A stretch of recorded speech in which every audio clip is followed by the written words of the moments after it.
AMQ channel के मुअज़्ज़ज़ सामीन अस्सलामु अलैकुम वरहमतुल्लाहि वबरकातुहू।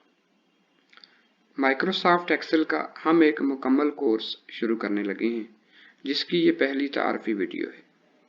ये कोर्स उन तमाम अफराद के लिए यकसा फ़ायदेमंद है कि जिनका ताल्लुक किसी भी सतह पर कंप्यूटर या मोबाइल से है, बिलखसूस ऐसे तमाम अफराद जो book keeping, freelancing, data entry, store keeping, accounts, audit, tax, data science या वो तमाम स्टूडेंट्स या असातिज़ा इकराम कि जिनका ताल्लुक कंप्यूटर से है, इंशाल्लाह इस कोर्स को अपने लिए बहुत ज़्यादा फ़ायदेमंद पाएंगे। इस कोर्स को मुकम्मल करने के बाद आपको एक्सेल में कोई मुश्किल पेश नहीं आएगी। वीडियो शुरू करने से पहले एक बात बताता चलूँ कि practice makes a man perfect. जब तक आप वीडियो देखने के बाद खुद एक्सेल पे काम नहीं करेंगे, आप प्रोफेशनल नहीं बन सकते। तो चलिए आज की वीडियो की तरफ चलते हैं। आज की जो वीडियो है वो एक्सेल की शार्ट कीज के बारे में है। देखें, एक्सेल में बेशुमार शार्ट कीज हैं। उनमें से हमारी कोशिश होगी कि हम चंद एक ऐसी शार्ट कीज को अपने उस तरह से इसको याद कर लें, उस तरह से हमें उनके ऊपर ग्रिप हो कि हमारे काम में बहुत ज़्यादा आसानी आ जाए। उसके लिए आज हमने कुछ की हैं, अगले लेक्चर में कुछ शामिल कर लेंगे। इस तरह करते करते हमारी कोशिश होगी कि हमें 200-300 शार्ट कीज आती हों ताकि हमारे लिए एक्सेल में काम करना बहुत ईजी हो जाए। तो एक तो आज हम इन शार्ट कीज का थोड़ा थोड़ा आइडिया लेंगे कि वो क्या है और कैसे उनके ऊपर हम अपने काम को लेके चल सकते हैं। तो शुरू करते हैं। देखें, सबसे पहले जैसे ये हमारे सामने जो एक शीट खुली हुई है, इसका नाम है वर्कबुक।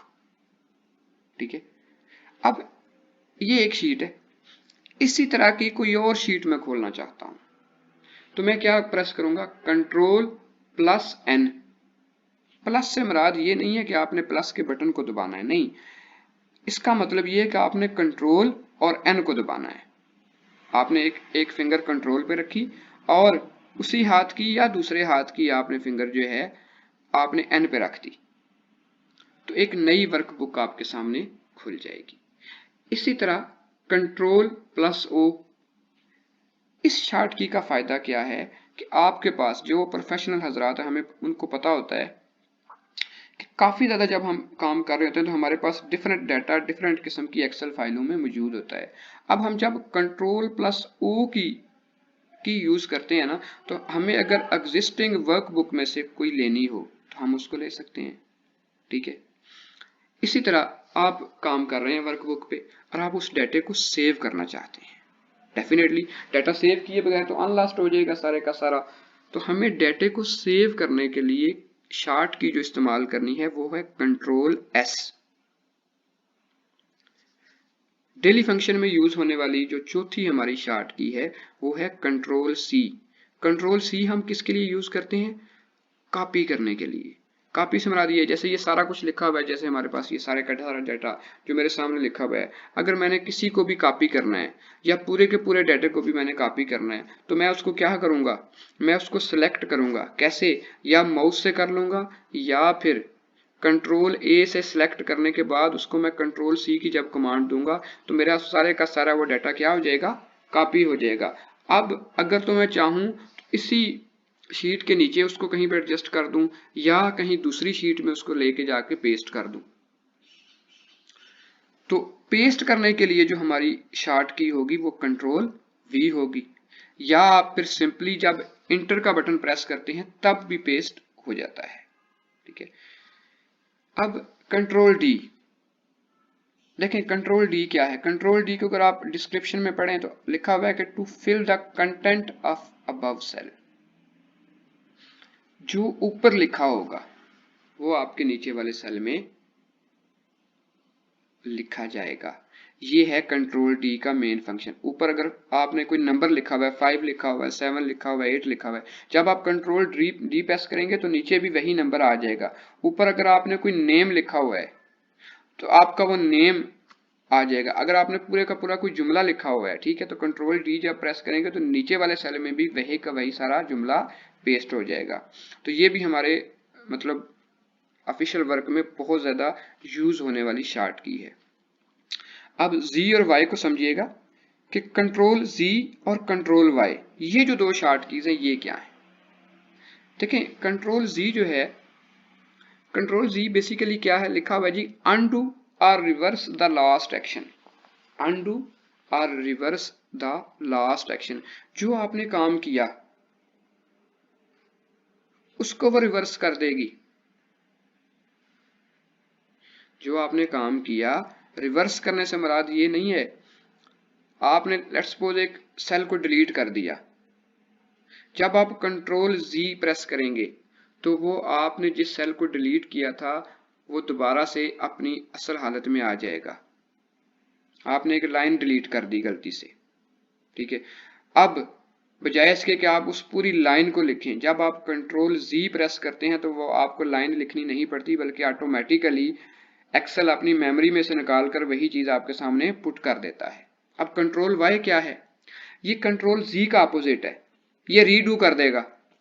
यानी कंट्रोल Z ने तो क्या किया था कि वो दोबारा से मेमोरी से ले आया, आप कहते हैं नहीं यार इसी को तो मुझे डिलीट ही करना था, तो फिर जब आप कंट्रोल Y प्रेस करते हैं तो ये क्या कर देगा, दोबारा से उसको डिलीट कर देगा। तो ये Z और Y ये भी हमारी शॉर्ट कीज में हैं जो कि डेली प्रोफेशनल लाइफ में हमारी यूज होती हैं।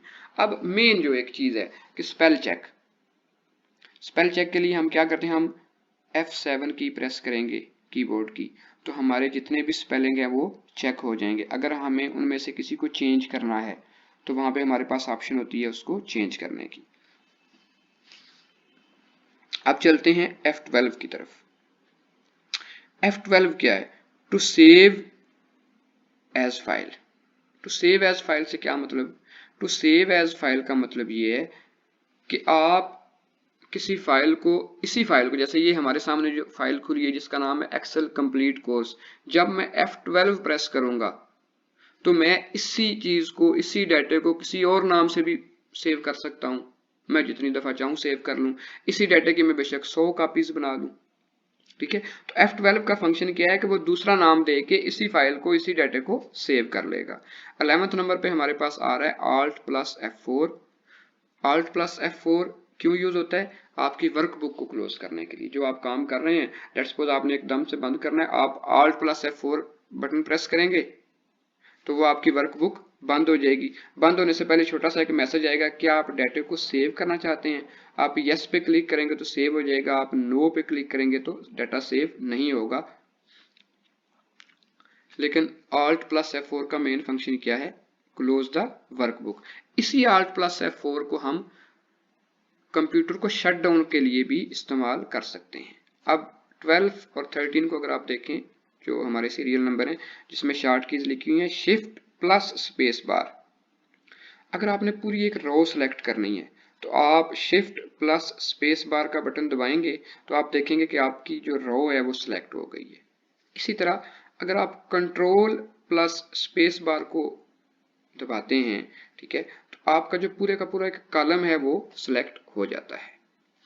इसी तरह जो लास्ट नंबर पे हमारी जो की है Control+1, ये आपका सेल का फॉर्मेट, आपके सामने डायलॉग बॉक्स खुल जाएगा। अगर आप उसको कस्टम करना चाहते हैं, डेट देना चाहते हैं, न्यूमेरिक करना चाहते हैं, अलाइनमेंट उसकी करना चाहते हैं, तो Control+1 जब आप प्रेस करेंगे तो आपके पास सेल का डायलॉग खुल जाएगा। तो उम्मीद है कि आपको ये वाली वीडियो पसंद आई होगी। अगर आपको इस तरह की और भी वीडियोस, इसी कोर्स का एक आप समझते हैं कि ये कोर्स हमारे लिए फ़ायदेमंद है, आपको ये वीडियो पसंद है, in other words, I hope you liked this video. If yes, then please subscribe this channel for more such educational videos. Thank you very much for watching this video.